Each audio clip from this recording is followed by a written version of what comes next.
Assalamualaikum warahmatullahi wabarakatuh. Perkenalkan, kami dari kelompok 3, yaitu saya sendiri Maulana Yusuf Isudin 1311718 dengan friend-friend saya, Syifa Nuraini 1311021, Salimah Hauna 1311737, Muhammad Naufal Fauzan 1311709, dan M. Fikri Islami 131171116. Kali ini kami akan mencoba menjelaskan tentang bus 6 di SDG, yaitu mewujudkan 100% presentase rumah tangga yang memiliki akses terhadap sumber air, minum layak, dan sanitasi layak. Baik, selanjutnya akan dilanjutkan oleh friend saya, Novel Fauzan. Tujuan 6, air bersih dan sanitasi layak. Itu merupakan dua hal yang tidak dapat dipisahkan. Setiap ada air minum ataupun air bersih, maka pasti akan ada air limbah. Tidak kurang dari 80% air bersih akan berubah menjadi air limbah. Sebagai gambaran, apabila satu orang nih dalam sehari dia menggunakan 100 liter air bersih per hari gitu ya, untuk minum, untuk mandi, cuci muka, dan lain-lain, maka dia akan mengeluarkan air limbah itu sekitar 80 liter per hari. Oleh karena itu, pengelolaan air bersih akan sangat berkaitan dengan pengelolaan sanitasi. Dan dua hal ini amat sangat penting untuk menjaga kesehatan manusia. Dan berikut adalah gambaran air bersih dan sanitasi layak di Indonesia. Tujuan 6, air bersih dan sanitasi layak di Indonesia. Di sini kita bisa lihat di kurva nomor 1, itu ada persentase rumah tangga yang memiliki akses terhadap sumber air minum layak. Pada tahun 2015 itu baru 86,96% saja rumah tangga yang memiliki akses ke hal tersebut. Harapannya di tahun 2024 itu akan terwujud 100% rumah tangga yang memiliki akses terhadap sumber air layak, sumber air minum layak. Tentu perlu kerjasama baik itu dari pemerintah maupun pada pihak swasta juga dalam mewujudkan hal ini. Oleh karena itu, dirumuskanlah kebijakan hingga tahun 2024 dalam mewujudkan hal ini gitu. Di antaranya adalah meningkatkan keamanan sumber air minum secara kualitas maupun kuantitas, serta meningkatkan cakupan sistem persediaan air dari perpipaan maupun non perpipaan, dan juga meningkatkan kualitas operator dalam menyediakan air minum yang aman ini. Lalu juga untuk operator dalam menyediakan air bersih, karena saat ini itu dibangun oleh PDAM. Nah, dalam mewujudkan hal ini tentu juga perlu dukung sumber daya, terutama sumber daya biaya, sehingga diatur oleh suatu tarif baik itu swasta maupun FCR dalam mewujudkan hal ini gitu, pertumbuhan dari perusahaan-perusahaan yang terkait, serta juga optimasi strategi pembiayaan dan inovasi pembiayaan dalam potensi P3 ini. Nah, sekarang kita lanjut ke sanitasi layak. Di sini di kurva 61B itu ada presentasi rumah tangga yang punya akses terhadap sanitasi layak. Pada tahun 2015 itu baru 67,95% aja nih yang punya akses ke arah sana. Berarti masih cukup jauh ya gapnya. Harapannya dan juga dengan kerjasama yang baik ya, itu bisa mewujudkan 100% rumah tangga yang memiliki akses terhadap sanitasi layak di tahun 2030. Dalam mewujudkan hal itu, pemerintah sudah membuat arah kebijakan dari tahun sekarang hingga 2024. Itu ada 6 poin, ada 5 poin kebijakan ya. Yang antaranya adalah ya meningkatkan pemerintah nih dalam mengelola air limbah, terutama pengelolaan lumpur tinja maupun sistem pembuangan, serta pengaturan dan kemampuan teknis, dan tentunya dalam kerjasama dengan pihak swasta dan akademisi, serta membuat suatu regulasi yang jelas dalam mewujudkan hal ini, sehingga setiap instansi itu dapat kepastian hukum dalam mewujudkan air bersih dan sanitasi layak di Indonesia. Selanjutnya akan dijelaskan oleh teman saya. Baik, saya lanjutkan, yaitu kriteria air layak minum. Jika kita membahas seputar air layak minum, tentunya hal ini mengacu pada aksesibilitas, ketersediaan, kualitas sumber utama air yang digunakan untuk minum, dan masih banyak lagi. Dikatakan safely managed ketika air dapat mudah dijangkau dan bebas dari banjirnya. Sedangkan dikatakan surface water ketika langsung berasal dari sungai, danau, kanal, dan lain-lain. Selanjutnya masuk ke kriteria air sanitasi layak. Kriteria sanitasi layak. Sanitasi dikatakan layak jika kotoran dikelola secara berkala, baik individu melalui pengosongan dan pengangkutan kotoran yang ditreatment dan akhirnya dibuang atau bahkan digunakan kembali. Kriteria layanan sanitasi yang dikelola dengan aman adalah dengan menggunakan advanced sanitation, tidak berbagi dengan keluarga yang lain, dan melakukan pengelolaan kotoran. Baik, selanjutnya bagaimana sih dengan kondisi air dan sanitasi di Indonesia? Kita bahas, yaitu dengan Indonesia mewakili 6% sumber data air dunia, tidak merepresentasikan keadaan di mana banyak daerah di negara kita ini masih mengalami kekurangan pasokan air bersih. Hal ini diperkuat dengan data 65% air sungai di Indonesia dalam keadaan tercemar berat. Yang ironisnya sebagian besar berasal dari limbah rumah tangga, bukan dari limbah industri. Bagaimana pencapaian SDG Indonesia terkait air sanitasi ini? Kenyataannya infrastruktur belum mumpuni untuk mengikuti pertumbuhan penduduk di Indonesia. Diperburuk lagi dengan kualitas perawatan air yang dikelola khususnya oleh PDAM, sehingga kualitas sanitasi air kita makin menurun. Upaya-upaya yang telah dilakukan oleh pemerintah diantaranya adalah program penyediaan air minum sanitasi berbasis masyarakat. Selanjutnya akan dilanjutkan oleh friend saya yang lain. Gambar berikut memperlihatkan proporsi rumah tangga yang memiliki akses berkelanjutan terhadap sumber air minum yang layak pada tahun 2017. Apabila dilihat pada tingkat provinsi, proporsi rumah tangga dengan akses minum yang layak memiliki kesenjangan dari 20,86% sampai 62,66%. Terdapat 13 provinsi yang memiliki proporsi di atas rata nasional, dan provinsi dengan proporsi tertinggi adalah Yogyakarta, Jawa Tengah, dan Sulawesi Tenggara. Provinsi dengan proporsi akses terendah terhadap air minum adalah Kepulauan Riau, Banten, Jakarta, dan Papua.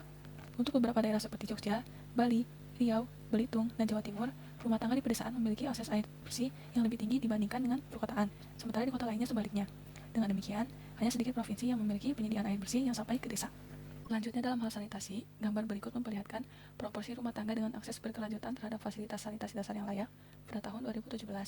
Dari gambar terlihat bahwa rata-rata proporsi rumah tangga dengan akses sanitasi adalah 55,6%. Bali menempati urutan pertama dalam hal provinsi yang memiliki tingkat akses berkelanjutan terhadap fasilitas sanitasi. 83% penduduk Bali memiliki akses terhadap sanitasi yang layak, kemudian diikuti oleh Yogyakarta, Kepulauan Riau, Bangka Belitung, Sulawesi Utara, dan Kalimantan Timur. Provinsi-provinsi tersebut memiliki akses fasilitas sanitasi di atas rata-rata nasional, sementara provinsi lainnya di bawah rata-rata nasional dan yang terendah adalah NTT. Gambar berikut memperlihatkan proporsi populasi pada setiap provinsi dengan akses layanan air minum yang layak dan berkelanjutan pada tahun 2017. Dari gambar terlihat bahwa mayoritas penduduk Indonesia dalam 24 provinsi memiliki akses air minum yang layak sekitar 60-80% yang diperlihatkan oleh warna biru biasa. Sementara itu, provinsi yang memiliki akses air minum antara 40-60% hanya terdapat 4 provinsi, yaitu Lampung, Kalimantan Selatan, Sulawesi Barat, dan Papua. Provinsi yang memiliki akses layanan paling rendah adalah Bengkulu. Bengkulu memiliki akses air minum layak sebesar 20-40%. Di sisi lain, terdapat 5 provinsi yang memiliki akses terhadap air minum yang paling tinggi, yakni Bangka Belitung, Jakarta, Yogyakarta, Bali, dan Kalimantan Utara. Kelima daerah tersebut memiliki proporsi dengan akses terhadap air minum yang layak lebih besar daripada 80%. Gambar berikut menunjukkan proporsi rumah tangga yang memiliki akses sanitasi yang layak menurut provinsi pada tahun 2017. Mayoritas provinsi di Indonesia memiliki akses sanitasi yang layak pada angka 60-80% yang ditandai oleh warna hijau muda. Provinsi dengan proporsi akses air minum layak tertinggi adalah Bangka Belitung, Riau, Jakarta, Yogyakarta, dan Bali. Di sisi lain, Papua dan NTT memiliki angka akses terhadap air minum layak yang rendah, yakni sekitar 20-40%. Kedua peta menunjukkan bahwa, meskipun terdapat variasi, situasi di luar Pulau Jawa secara lebih umum lebih buruk daripada situasi di Pulau Jawa sebagai pulau utama di mana ibu kota Jakarta berada. Hingga taraf tertentu, hal ini dapat menegaskan bahwa masih ada ketimpangan pembangunan atau pembangunan yang tidak merata di Indonesia. Apabila dilihat di dalam pembagian tingkat provinsi, terungkap bahwa akses fasilitas air dan sanitasi untuk provinsi di Indonesia bagian timur, terutama Papua dan Papua Barat, kondisinya jauh lebih buruk daripada provinsi lainnya. Hampir separuh penduduk Papua tidak dapat mengakses sumber air minum yang layak, dan 77% hidup dengan sanitasi yang tidak memadai. Perkenalkan, nama saya Syifa Nuraini Setianingsih, NIM 131170121. Kali ini saya akan melanjutkan presentasi untuk membahas mengenai krisis air bersih di kawasan Lukulo. Sungai Lukulo terletak di Kabupaten Kebumen, mengalir melintasi 2 daerah yaitu Kabupaten Kebumen dan Wonosobo. Pada musim kemarau, ketinggian air mencapai 50 cm, sehingga sungai dapat dilewati warga untuk melakukan berbagai aktivitas. Air Sungai Lukulo dimanfaatkan juga untuk mengaliri area persawahan dan untuk menyirami tanaman palawija. Mayoritas penambang pasir merupakan warga setempat. Kegiatan ini mengalami perubahan dari peralatan manual menjadi menggunakan mesin. Tentu, hal ini dapat meningkatkan produktivitas penambangan, yang semulanya hanya menghasilkan 7 truk pasir per hari menjadi 20 truk pasir per hari. Namun dengan kegiatan pertambangan pasir ini, terjadi kerusakan lingkungan seperti tanah longsor, tanah mengalami erosi, berkurangnya ketersediaan air akibat kerusakan tanah yang ditimbulkan dari tambang pasir, penyerapan air dalam tanah berkurang, serta polusi udara akibat tingginya lalu lintas kendaraan. Pertambangan pasir di Sungai Lukulo ini termasuk kategori C, yaitu bahan tambang yang sifatnya tidak strategis dan tidak vital. Penggantian alat tambang yang menjadi menggunakan mesin ini tentu akan mencemari sungai tersebut, karena bisa saja terjadi adanya oli yang tumpah ke sungai tersebut. Hal ini berdampak pada masyarakat sekitar, yang pada mulanya padahal mereka memanfaatkan Sungai Lukulo ini untuk memanfaatkan airnya secara gratis. Namun, karena kian hari air sungai semakin tercemar akibat adanya aktivitas pertambangan, sekarang masyarakat harus mengeluarkan biaya tambahan untuk membuat sumur, ataupun berlangganan dari perusahaan air minum. Masalah lain pun muncul ketika musim kemarau karena sumur warga kering akibat permukaan air sungai yang semakin dalam. Dan itu warga kehilangan area persawahan karena longsor yang menyebabkan sawah tergerus air sungai. Lalu yang kedua itu sanitasi yang tidak layak di daerah Papua. Provinsi Papua termasuk pada salah satu daerah dengan sanitasi dan sistem air bersih yang buruk. Tingkat ini berdasarkan parameter yang ditetapkan oleh Badan Perencanaan Pembangunan Nasional atau Bappenas. Persentase rumah tangga yang memiliki jamban di Provinsi Papua hanya 28,04%. Penyebab terjadinya persoalan ini yaitu budaya sehat yang relatif rendah. Lalu yang kedua itu ketergantungan masyarakat terhadap sumber air baku, sungai dan rawa. Dan ketiga itu kualitas air galian atasnya rendah dan menengah yang tidak memadai.